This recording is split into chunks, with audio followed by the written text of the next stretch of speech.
Donc là, dans cette vidéo, on va voir ce qu'on appelle l'identité du site. Donc, on va voir d'abord comment pouvoir gérer en amont, par rapport en amont et dans le fond un site Internet, comment le paramétrer, comment le régler. On va dans Apparence. On va dans Apparence, on va dans Personnaliser. Vous allez dans Apparence puis Personnaliser. Et là, c'est une brève présentation de qu'est-ce que vous pouvez faire en amont sur le site Internet. Donc, derrière, dans le fond du site Internet, ce qu'on appelle le back-end.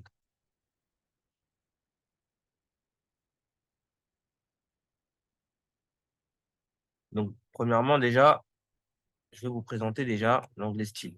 Donc, comment changer les couleurs? Vous allez dans Color et vous avez les couleurs de base de votre site internet, de WordPress. Donc, ça, c'est les couleurs par défaut que WordPress réutilise quand bien même vous utilisez un thème pour y mettre vos couleurs. Vous pouvez très bien les modifier comme vous le voulez. Dans typographie, vous avez la typographie du texte. Vous pouvez choisir la police. Alors, il y en a plein, hein. Vous pouvez choisir celle-là, il y en a plein. Il y a des familles aussi. Vous pouvez utiliser les familles et changer aussi la variante. De même que vous pouvez aussi changer la taille du texte. Ça, c'est dans la typographie.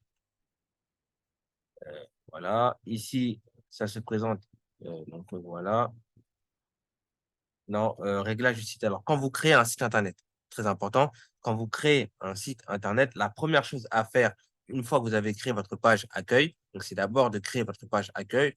Je vais vous montrer comment créer une page, etc. Mais la première chose que vous faites, c'est une fois que vous avez créé votre page accueil, par défaut, WordPress vous met les derniers articles. C'est lorsque vous créez un blog, par exemple, il vous affichera les derniers articles qui ont été publiés à chaque fois. C'est un paramétrage par défaut que vous allez changer. Vous allez mettre en page statique et vous allez chercher ici parmi vos pages, votre page accueil, vous allez mettre accueil. Voilà. Pourquoi? Parce qu'en fait, lorsque les gens vont entrer dans votre site Internet, ils vont tomber sur la page qui a été déposée en mode accueil, qui a été catégorisée et répertoriée en mode accueil. Donc, vous allez tout simplement chercher votre page que vous avez précautionnement nommée accueil pour la mettre en mode accueil, tout simplement. Donc, quand les gens aillent sur votre site, ils arrivent directement dans la page accueil. Très bien.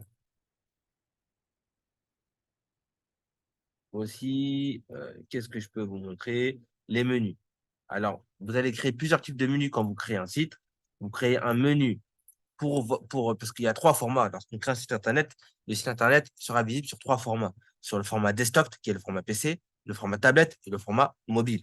D'accord? Vous allez créer un menu pour le format desktop et pour le format desktop, pour le format PC, et un autre menu qui sera pour le format tablette et le format mobile.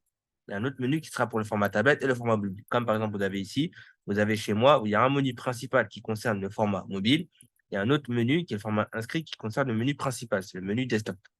D'accord? Et ce menu-là qui est pour le format mobile, il est aussi pour le format tablette. Donc, vous créerez un menu qui servira pour le menu.